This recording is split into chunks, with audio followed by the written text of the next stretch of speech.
Hi friends, Vishal హీరోగా నటించిన మకుటం సినిమా ఈరోజు రిలీజ్ అయింది. చాలా తక్కువ థియేటర్లు ఇచ్చారు హైదరాబాద్లో కూడా, ఎందుకంటే చాలా సినిమాలు ఇదే రోజు రిలీజ్ అయ్యాయి. అయితే విశాల్ హీరోగా నటించిన ఈ సినిమా ఓ కొత్త దర్శకుడితో షూటింగ్ మొదలై మధ్యలో అతన్ని తీసేసి హీరో విశాలే స్వయంగా తానే దర్శకత్వం వహించాడు.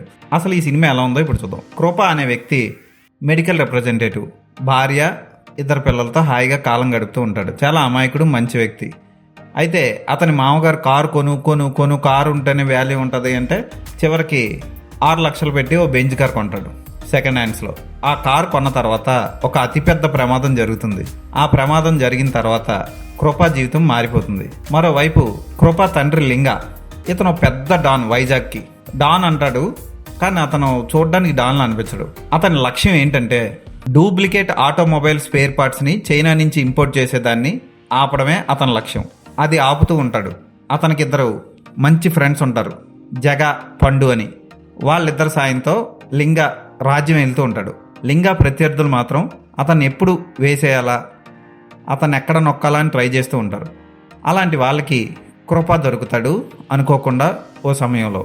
కథ ప్రకారం చూసుకుంటే ఒక అద్భుతమైన లింక్ ఉంటుంది ఈ సినిమాలో, చాలా బాగా తీయొచ్చు.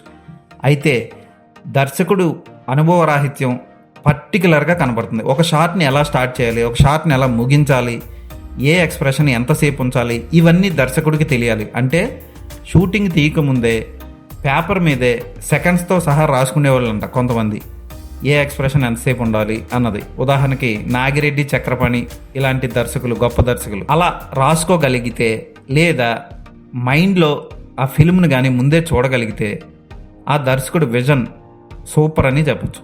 ఇక్కడ ఆ అనుభవ రాహిత్యం విశాల్ దర్శకత్వం వహించిన ఈ సినిమాలో పర్టికులర్గా కనబడుతుంది. ఫస్ట్ హాఫ్ మొత్తం కారు గోల, సెకండ్ హాఫ్ అంతా చేపల మార్కెట్ గోల. పిచ్చెక్కిపోద్ది జనాలకి సినిమా చూసేటప్పుడు. ఫస్ట్ 20 నిమిషాలకే అబ్బా ఏంట్రా ఈ గోల, ఎంతసేపు రా అని ఫీలింగ్ కలుగుతుంది మనకి. తంబి రామయ్య ఓవర్ యాక్షన్, ఓవర్ ఎక్స్ప్రెషన్లు ఉంటాయి. ఇక సెకండ్ హాఫ్కి వచ్చేసరికి అంజలి క్యారెక్టర్ వస్తుంది, అన్నపూర్ణ క్యారెక్టర్. చేపలు అమ్ముకునే అమ్మాయిని హీరో వైజాగ్ పోర్ట్కి పెద్ద లీడర్, కానీ అలాంటి పనులు ఏం చేయకుండా ఎప్పుడు హీరోయిన్ని వల్లో పడేయడం కోసమే తిరుగుతూ ఉంటాడు. అది చేపలు పట్టుకునే అమ్మాయి. అంజలి ఎలా ఉంటుందంటే బాగా ఊరిపోయి, పెద్ద మొహం అయిపోయి, బాగా ముదిరిపోయినట్లు కనబడుతుంది క్లోజప్ షాట్లో మరీను. ఇక విశాల్కైతే ఆ మీసం, ఆ పెట్టుడు మీసం, ఆ హెయిర్ ఏది సూట్ అవ్వలేదు. రైజ్ ఆఫ్ లింగా అనే పడుతుంది చాప్టర్ పేరు. రైజ్ అవుతాడేమో బీభత్సంగా, ఎవరినో 4 లేపేసి సలాం రాఖీ బాయ్ అన్నట్టు ఒక సాంగ్ పడుతుందేమో అనుకుంటే ఏం ఉండదు. మామూలుగా జస్ట్ వెళ్ళి ఒకరిని కొడతాడు అంతే.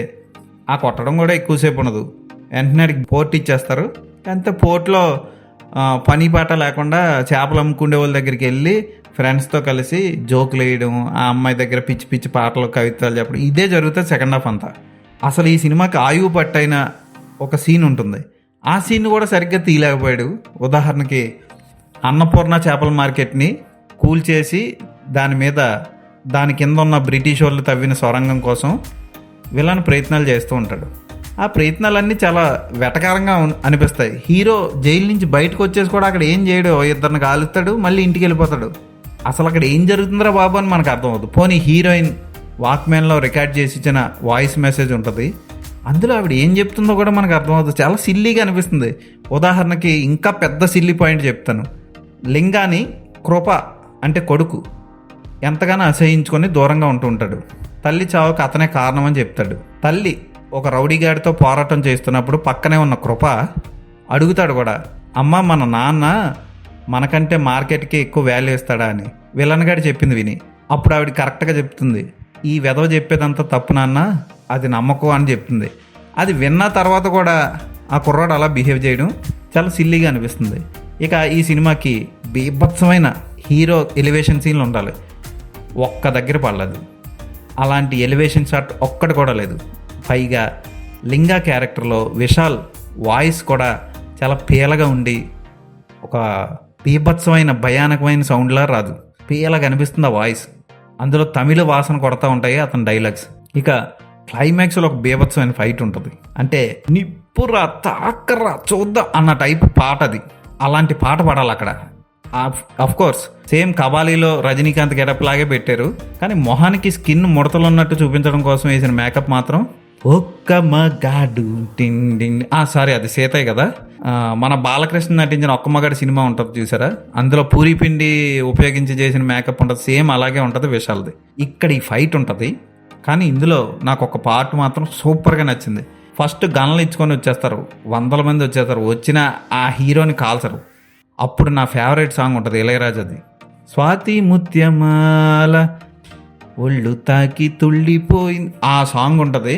దాన్ని కూనీ చేయడం కోసం పిచ్చిగా బ్యాక్గ్రౌండ్ మ్యూజిక్ ఇచ్చి పిచ్చిగా దాన్ని కూనీ చేసి సర్వనాశనం చేసి అందులో ఫైట్ తీశారు. అది ఎంత చిరాగ్గా ఉంటుందంటే అసలు ఆ ఫైట్కి దానికి ఏదైనా సంబంధం ఉందా అంటే, లోకేష్ కనకరాజ్, అదిక్ రవిచంద్రన్ పాత సినిమాల్లో పాటలు వాడుకుంటూ ఉంటారు యాక్షన్ సన్నివేశాల్లో.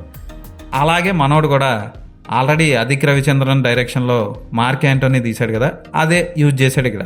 కానీ ఇక్కడ ఫెయిల్ అయిపోయింది అది. అయితే అదే ఫైట్లో స్వాడ్ పట్టుకొని కొంతమంది దిగుతారు చైనా వాళ్ళు.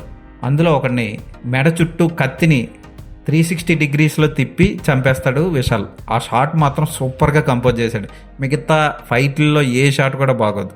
ఇక క్లైమాక్స్ ఫైట్ అయితే ఉంటుందమ్మా, నాకు స్పైడర్ సినిమా గుర్తొచ్చింది. ఆడవాళ్ళందరూ కలిపి విలన్ని పట్టుకోవడానికి అక్కడ ఉన్నవాడే ఎక్కడైనా ఉంటాడు అలాంటి సాంగ్ ఉంటుంది. ఇందులో కూడా పెట్టారు అలాంటిది. చేపల కత్తులు వేసుకొని మటర్లు చేసేయడానికి వచ్చేస్తారు విలన్ని, ఆంటీలందరూని, చేపలు అమ్మే వాళ్ళందరూ. వాళ్ళ మీద తీసిన ఆ సాంగ్ బాబోయ్ తట్టుకోలేకపోయాను బాబోయ్. థియేటర్లో జనాలు గిల కొట్టుకున్నారంటే మీరు ఊహించుకోవచ్చు.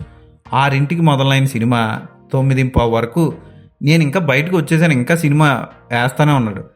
ఎంత పిచ్చెక్కిందంటే టార్చర్ అనిపించాను నేను థియేటర్లో. ఫోటోగ్రఫీ డల్గా ఉంటుంది. నేను చూసింది అద్భుతమైన కళాఖండమైన థియేటర్. ఆరాధన 70mm, పేరుకి 70mm కానీ క్లారిటీ ఉండదు. లెఫ్ట్ సైడ్ స్పీకర్లు పనిచేస్తే రైట్ సైడ్ ఒక్క స్పీకర్ పనిచేయదు. ఇక టాప్లో అసలు స్పీకర్లే ఉండవు. వరస్ట్ థియేటర్ అది, మీరు ఎవరు వెళ్ళకండి. ఏసీ ఉండదు, గాలి రాదు, ఇరుకు సీట్లు, అదొక రకమైన కంపు వస్తుంది థియేటర్. అలాంటి థియేటర్లో ఈ కళాఖండాన్ని చూస్తే మరి ఎంత గ్రేటో ఊహించుకోండి. ఆ పాటలు ఉంటాయి, జీవి ప్రకాష్ ఒక్క పాట కూడా బాగోదు, అన్ని పాటలు చిరాగ్గా అనిపించాయి.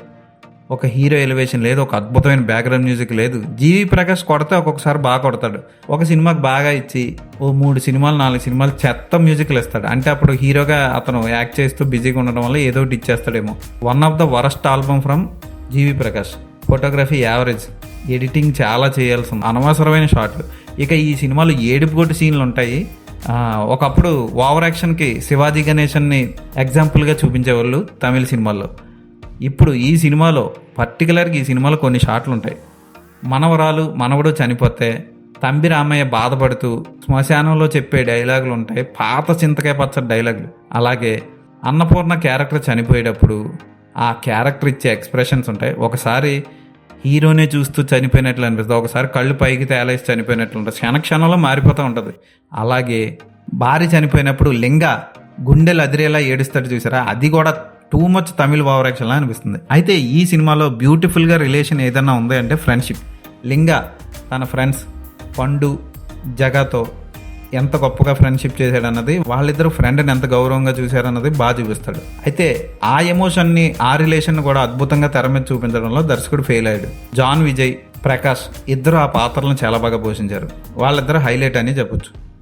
విశాల్ 2 షేడ్లు ఉన్న పాత్రని బాగా పోషించడానికి ట్రై చేశాడు, కానీ లింగ పాత్రలో ఒక షేడ్ ఓకే అనిపిస్తుంది, కానీ ముసలి షేడ్ మాత్రం అంతగా సూట్ అవ్వలేదు. దానికి చేసిన మేకప్ అవ్వచ్చు, ఆ డైలాగ్ డెలివరీ అవ్వచ్చు, అంతగా బాగోలేదు.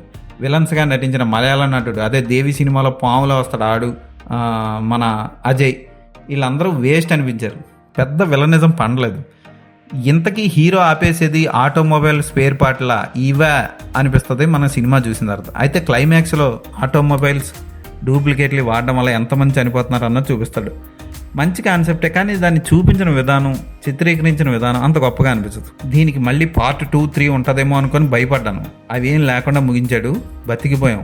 విశాల్ సూపర్ గుడ్ ఫిలిమ్స్ లాంటి సంస్థ నుంచి ఇలాంటి దారుణమైన ప్రోడక్ట్ వస్తుందని ఎవరూ ఎక్స్పెక్ట్ చేయలేరు. అంటే ఫస్ట్ హాఫ్ చూసినప్పుడు ఆ కారు గోల అంతా చూస్తుంటే ఇది ఖచ్చితంగా సూపర్ గుడ్ ఫిలిమ్సే అనిపిస్తుంది. అయితే ఇంటర్వెల్ బ్లాక్ వచ్చేసరికి ఇది ఖచ్చితంగా సూపర్ గుడ్ ఫిలిమ్స్ కాదు అన్న ఫీలింగ్ వస్తుంది. ఇంటర్వెల్ నుంచి అన్న అద్భుతంగా సాగుతుందంటే ఇంటర్వెల్ నుంచి ఇంకా కథ మరీ వెటకారంగా మారిపోతుంది. ఇది ఈ సినిమాకి నేను ఇచ్చిన రివ్యూ. ఈ సినిమాకి నేను ఇచ్చే రేటింగ్ 1.5/5. ఇది ఒక టార్చర్. భరించాలనుకుంటే చూడండి. 20 నిమిషాలకే థియేటర్లోంచి పారిపోతారు సినిమాలు అంటే ఇష్టం లేని వాళ్ళు. ఈ సినిమా మీరు చూస్తే మీకు ఎలా అనిపించిందో రాయండి.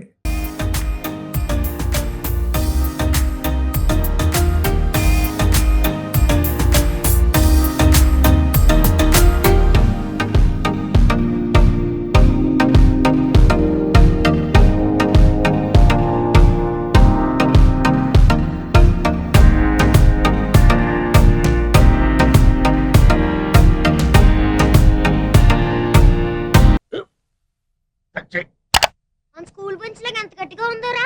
కొట్రా, కొట్టు, పర్లేదు, కొట్టు. అబ్బా చైన్ పెట్టేసింది బాబాయ్. ఆ, నీకు నొప్పి. ఏంటి ఆ, నువ్వు కొడతావా? కమా బిట్ మీ యార్. వద్దు బాబాయ్. వాడిని నేను కొట్టడం లేదమ్మా, వాడినే నన్ను కొట్టమంటున్నాను. ఆ. నువ్వేం కంగారు పడక్కర్లేదు. అడుగుతావేంటి?